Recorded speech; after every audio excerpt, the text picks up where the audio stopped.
Hello everybody, welcome to my YouTube channel. My name is Alice and this channel is called Alice's Life. In today's video I'm going to be talking all about the 12 books that I read during August 2021. So we're going to get started, and the first book that I read this month was called Faking Friends. I did not enjoy this book. There was a certain ambivalence towards the characters, no real plot twists, very childish. She found her best friend was in a relationship with her boyfriend because she was away, and then she came back and she realised, and then she kind of was trying to plan revenge, but it was just a bit childish and silly. So it's kind of like, oh, I've wasted £2 on buying this in the charity shop. But I suppose the charity shop got my money, but I would not recommend that book at all. The next book that I read was called No More Plastic. I read it in less than an hour, a very quick book to read. My problem is that I'm a bit of a know-it-all and I seem to know a lot of the stuff and the content that was already in the book, but I suppose it would be a good starting point if you maybe are a young teenager or you just seem to have not gathered that much environmental knowledge in your lifetime. Then I suppose it's a good quick read, so it could be useful for some people. Finding Audrey by Sophie Kinsella. So when I was a teenager, I read quite a few of the Shopaholic series by Sophie Kinsella and I enjoyed them a lot, but I believe that this is the first young adults book that she's written, and at this stage in my life I thought maybe I was a bit too old to read it, although I know some adults do enjoy reading young adult books. So the main character suffers from social anxiety, and it's interesting to see how her poor mental health has impacted the rest of her family, and it's kind of a little bit of a love story because she falls for her brother's friend. But I didn't particularly enjoy the story. It was an easy read. I think I would have enjoyed it more if I read it 10 to 15 years ago. The Girl That Played With Fire. So last month I read The Girl with the Dragon Tattoo and I think I rated that 5 stars. However, this book, I got it from the library and I ordered it, and for some reason it had 840 pages. I think that was because it was the large print. But even though it was large print, there was still a lot of words per page, and it's just 840 pages. I've never read a book that thick, and I actually had to stop reading it for 2 weeks because I was going on holiday and really could not lug that book around. I just found the book went on and on. And I suppose the actual story was good, but 840 pages meant it was difficult for me to keep my motivation to continue reading the story. So I don't know, I think it's just so daunting to have a book that thick. After that I read Spill, Simmer, Wither, Falter, and that was an interesting book. I suppose like the first 170 pages were too poetic for me, too descriptive and wordy. Like when you have a sentence that's 4 lines long and it's all just like all descriptive words and adjectives, I kind of tend to lose my attention because it's just too wordy. But then it kind of got down to the story where the man, the key character in the story, watched his father choking on a sausage and his dad actually choked to death. So that was interesting. And then he didn't know what to do with the body because he never actually phoned an ambulance or tried to do the high old man manoeuvre to try and rescue the dad. So he ended up dragging the dead body into the attic, and then it was just kind of like rotting. So then there was an invasion of rats, which gives me a severe heebie-jeebies because I do not like rats.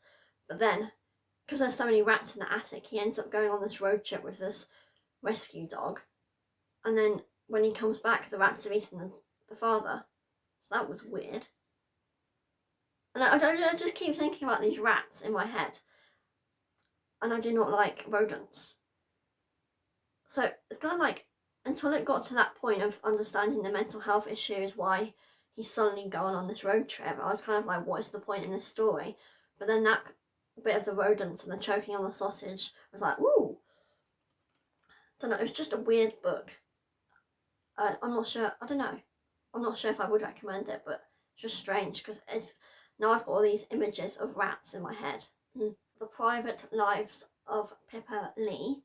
When I was looking this book up for this video, I didn't actually realise that it had been made into a film, so I think I would like to watch that. But I actually enjoyed this book more than I thought I would. So she is a 50-year-old woman, but her husband is much older, so they go to live in this retirement community, but it kind of like goes back to snippets from her past and how she's run away and different sexual encounters sort of thing. So her life is a bit more sedate now. But I kind of enjoyed the storytelling and really got into the book. So I actually enjoyed that. After that one, I read Chosen by a Horse. I enjoyed this book. I found it very touching. I like horses a lot.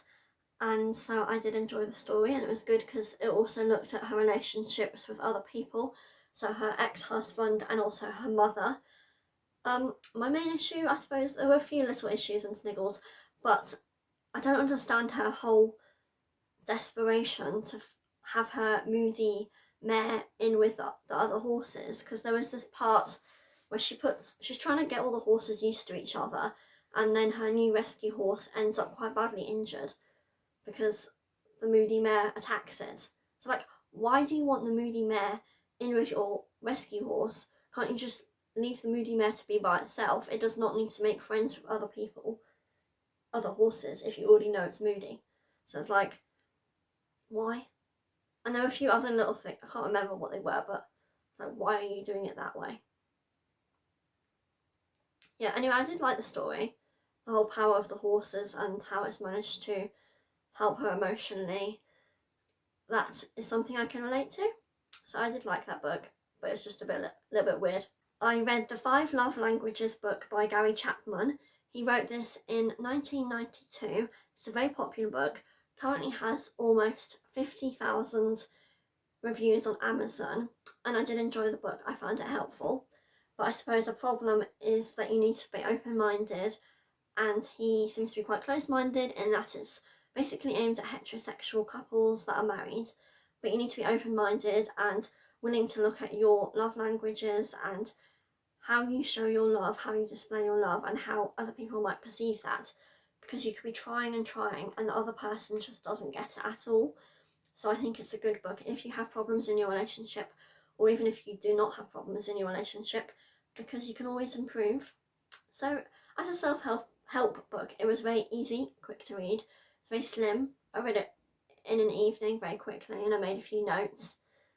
There are a lot of resources on YouTube and on the internet if you want to get a good summary, but I suppose the book is good to read because it is where everything is based off of. I was excited to read Exciting Times. It is all about a 22-year-old graduate from Dublin, and she moves from Ireland to Hong Kong to go on a teacher training course. I think she's a literature graduate, so she goes to teach Chinese kids about the English language. So I found those little bits quite interesting, like how you say things and the different words for different things, because I know the English language is very difficult for non-native speakers to pick up. It is a very acclaimed book that is meant to be very witty. It wasn't particularly witty for me. She meets a banker and gets into a relationship with him, and then she also kind of has a lesbian relationship on the side whilst the banker is away travelling with work. So she has this relationship with a girl called Edith. I suppose it's a good book. I like the front cover, but I'm not sure I would particularly recommend it. Okay, the next book I read was my most favourite book this month. It's called How to Disappear by Gillian McAllister. I never really thought about witness protection, and maybe if you're on the wrong side of the law or people are set out to get you, how the government would step in to give you a new identity. That's just something that I'd never really thought about, and I really enjoyed this psychological thriller. I found it a great page turner, but I suppose the problem is that because witness protection is a very sensitive topic, the writer was unable to uncover much about really what goes on, and so it's not 100% accurate, but I did find it really interesting. So this, I think she's a teenage girl, yeah, she's still at school, she witnesses a crime, and then the people that committed the crime are very cross and they want revenge. So there's kind of, and then the government or the police move her away and give her a brand new identity. So she's not allowed to communicate with the people back from home, even her stepsister or her father. So it's really difficult for the mum and the daughter who have to go off and start these new lives as new people, new identities, new name, new date of birth. I don't know, I just really liked it. It wasn't a gory thriller, but I really did like it. I would recommend, definitely 5 stars. Then I read The Roommate. I was expecting it to be more like Beth O'Leary's The Flat Share, but it was very much focused on porn and sex. So maybe if I had known that, being the prude that I am, I might have not read it. But I did enjoy it kind of in the end. So she moves to Los Angeles to stay with her fantasy boyfriend who she has been oogling from afar for about a decade, but then he ends up not being there, and her roommate is a famous porn star and she has never had an orgasm, so it gets a bit descriptive because he helps her have an orgasm. I don't know, being the prude that I am, I'm not sure. I would have read it if I'd known that was the subject matter.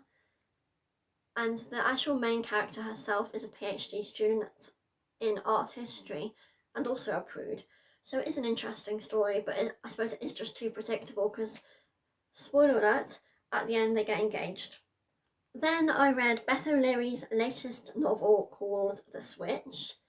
I rated this 3 stars. I did find it was a very easy read, but it's just too predictable and like not realistic. Like, why would an 80-year-old woman go to London and start having these relationships? And it's just not realistic how she was able to set up this whole community in the flat.